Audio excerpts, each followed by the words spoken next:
Oi pessoal, tudo bem? Aqui é o professor Azevedo com mais de 90 mil alunos aqui já no nosso canal do YouTube e no Instagram também batendo 50 mil. Estamos passando aqui o nosso curso de CIPA, Comissão Interna de Prevenção de Acidentes com A de assédio. Primeiro eu estou fazendo assim, um panorama da primeira alteração da CIPA lá no ano de 2021, depois a gente adentra dentro da nova alteração que aconteceu em dezembro de 2022, que são dois pontos fundamentais. Um alterou ali todo o funcionamento da CIPA, o dimensionamento da CIPA, o objetivo da CIPA, então é o primeiro ponto. Depois a gente avança para o segundo ponto, tudo bem? Professor, eu quero um material, como que eu faço? As aulas são gratuitas aqui no canal do YouTube, você não paga nada para assistir às aulas. Então de graça aqui no canal do YouTube. Mas se você precisar de um material, os nossos PDF, as nossas apostilas, toda a legislação completa, material PowerPoint, se você precisar modelos de ata, canal de denúncia, você me manda um oi que a gente entrega para você, tá bom? Mas isso aí é somente para aluno que se matricular. Porque as aulas estão aqui e muitas das vezes você consegue tocar aí. Mas se você precisar do material, você me manda um oi. Dimensionamento da CIPA. Então, estamos aqui também já com a nova CIPA. A CIPA com A de assédio, nova NR número 5. Então nós temos aqui o dimensionamento. Isso mesmo, o dimensionamento. Ó, a NR5, e aí o quadro, para você, aluno do professor, eu vou disponibilizar o quadro aí já já. Somente para aluno, aquele que está lá, se inscreveu lá, comprou o material. Será constituída por estabelecimento, isso é um ponto, composta por representantes da empresa, que agora mudou lá da organização, e também dos empregados, de acordo com o dimensionamento lá do quadro 1 da NR, com base no grau de risco, também é uma novidade, e no número de trabalhadores do estabelecimento, ressalvadas disposições para setores econômicos específicos, como agricultura, mineração. Nessa atualização da nova NR5, a gente criou lá 35 grupos separados mesmo, que vão, que pode ser chamados ali de grau de risco 1, 2, 3 e até 4. E ali você tem 35 grupos. Então você tem o grau de risco 1, 2, 3 e 4 e ali se encaixou as empresas ou os ramos de atividades que precisam compor a CIPA. Eu vou passar aqui só para você entender um pouquinho, só o que para você ficar claro. Ó, primeiro ponto, e é importante para você relembrar, você que estudou, você que é técnico de segurança ou você que é cipeiro, olha só, lembra isso daqui, ó, CIPA, número de funcionários de 20, anotou aqui, ó, de 20 a 29, ó, de 20 a 29. Então, mudança importante, de 20 a 29. Você precisa ter cipeiro? Sim, preciso ter cipeiro. Preciso ter quanto aqui? Um efetivo e um suplente. E aqui o detalhe, pessoal, para você entender o que o professor está falando, o grau de risco. Aqui eu estou falando do grau de risco 3 e do grau de risco 4, tá bom? Isso daqui é um detalhe mais técnico, que está lá dentro de uma norma regulamentadora, NR4, que fala lá da classificação da atividade, do CNAE, então, mas é outro ponto também, depois a gente vai também ilustrar, vai melhorar, assim, para você entender melhor isso. Mas aqui, isso é importante. Tá bom? Professor, mas na minha empresa, se eu precisar, na minha empresa eu sou uma construção civil. Construção civil, aumenta aqui, aí ó, construção civil, aumentou aqui, aí vai lá para construção civil. Foi para quanto aqui agora, pessoal? Uma construção civil, aqui ela foi para, vou pegar aqui, ó, então ela cresceu, saiu de 20, chegou aqui a 50, tudo bem? Se é uma construção civil, ela está ligada aqui no grau de risco 4.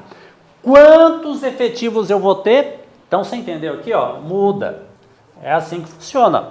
Aí subiu aqui para 2 efetivos e ainda continua um suplente. Então saiu de 20, foi para 50, então aqui... Professor, mas até 20, não preciso ter, até 20 é designado de CIPA, designado de CIPA. Então, se a tua construção civil ou a tua empresa for grau de risco 4, eu estou trazendo construção civil, mas pode ser um agronegócio, pode ser uma mineradora. Grau de risco 4, tenho de 20 a 50 funcionários, eu vou precisar ter quantos cipeiros?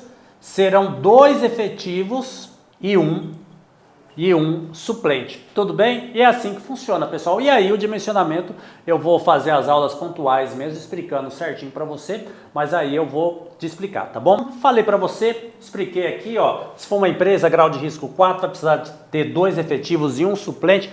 Tudo isso daqui se baseando lá dentro da NR4. Então o empregado e as empresas que têm empregado, independente, é tudo regime CLT, precisa se basear sempre no grau de risco da NR4. O empregado eleito da CIPA pode ser dispensado em caso de término de contrato por prazo determinado e não poderá ser impedido de participar e se candidatar ao processo eleitoral, devendo ser comunicado dessa situação. Esse é um ponto fundamental. Então, o empregado eleito para a CIPA pode ser dispensado em caso de término de contrato por prazo determinado e não poderá ser impedido de participar e se candidatar ao processo eleitoral, devendo, claro, ser comunicado dessa situação. Outro ponto também, o que acontece com a questão do prazo determinado? Atividades temporárias, contrato de trabalho com prazo determinado, atividades temporárias, período transitório sazonal, um agronegócio, por exemplo,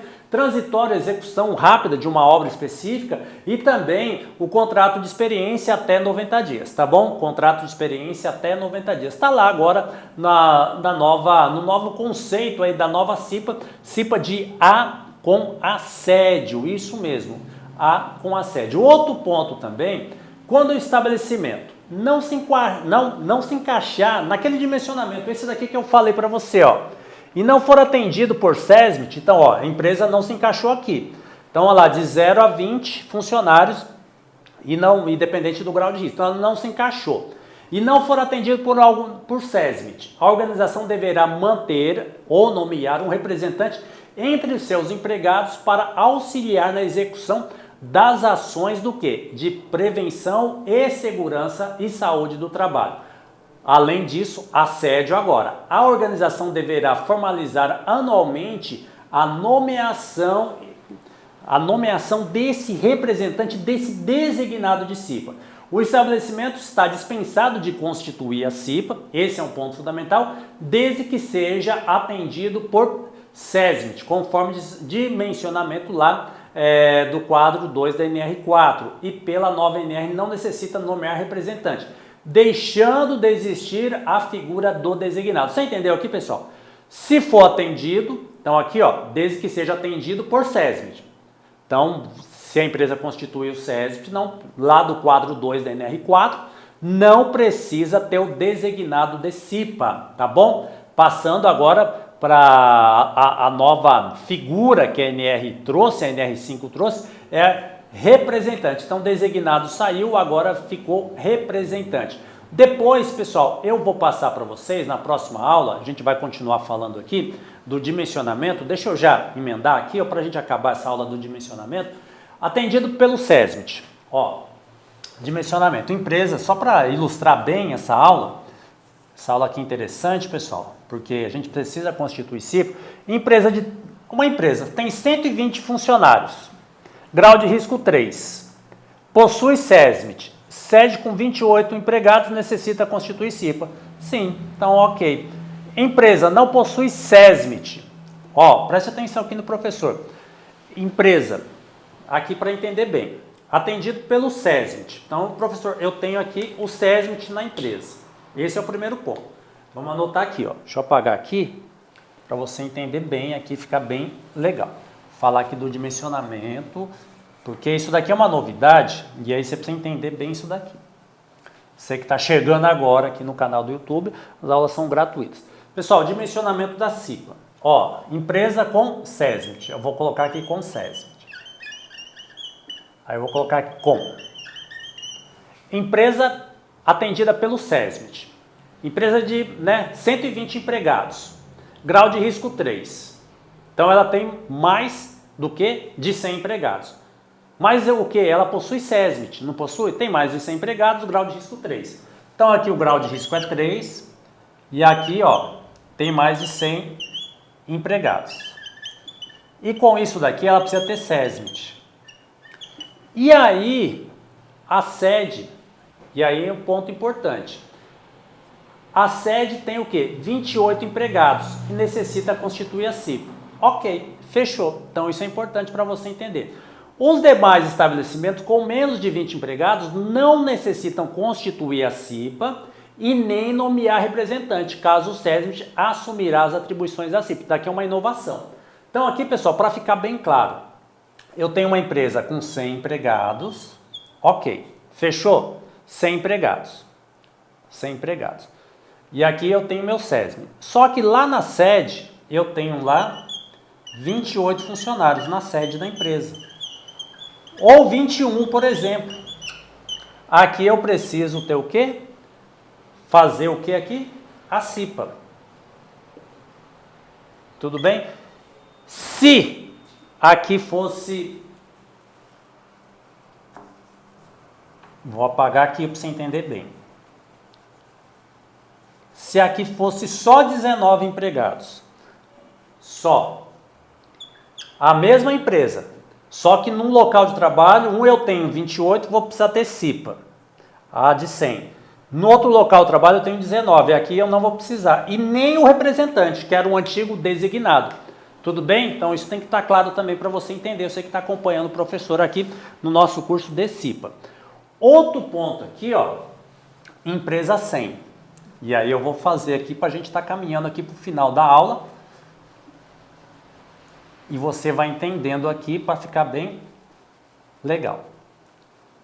Ó, vou apagando aqui.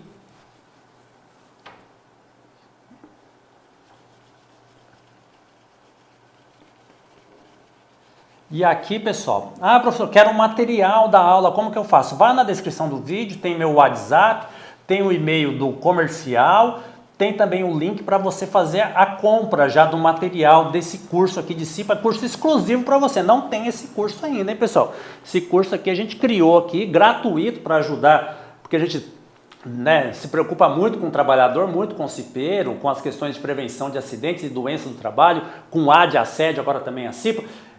E o curso é gratuito, mas se você precisar do material, você me manda um oi aqui que a gente vai disponibilizar para você, tá bom? Aí precisa se matricular no curso somente para receber o material. Agora SESMIT aqui eu vou colocar não, então não tem. A outra eu tinha, empresa que tem 85 empregados, grau de risco 3, então é menor, então aqui ela tem 85, só que, você viu, eu preciso ter 100 funcionários para ter SESMIT. Aqui eu tenho 85, grau de risco 3, então não preciso ter SESMIT. E o que que acontece? É a mesma regra. Se eu tiver lá na sede um estabelecimento, por exemplo, lá com 25 funcionários, aqui eu vou precisar ter CIPA. Fechou? Fechou. E como é menos, de 100 a 85, eu não tenho SESMIT, se eu tiver um estabelecimento aqui com 20, aí eu arredondei 20 empregados, não necessita, aqui 20 empregados, você não vai precisar constituir a CIPA. Você vai precisar fazer o quê? Aqui você vai ter a figura do representante. Então, no geral, você vai ter que ter o quê? Você pode ter a CIPA direto, aqui porque é 85. Você pode ter a CIPA no estabelecimento que a empresa tem 25 empregados. Ou você pode ter um representante num estabelecimento que a empresa tenha 20 empregados. Então você precisa entender isso para constituir a nova CIPA na prática e no dia a dia, tá bom? Professor, estou precisando do treinamento, como que eu faço? Então você vai me mandar um oi agora. Outro ponto também, a gente vai montar CIPAT aqui, professor, estou precisando fazer as palestras. Como que eu faço? Palestra gratuita, nova CIPA com AD assédio, você me manda um oi. Vou passar todas as instruções para você, a gente vai no Brasil todo fazer essa palestra você não paga nada, você vai me mandar um oi, a produção aqui vai passar a agenda do professor, vai passar as dicas, vai te dar a dica como que funciona essa palestra, tá bom? Daqui a pouco eu volto com mais um vídeo para você, porque com a segurança do trabalho não se brinca.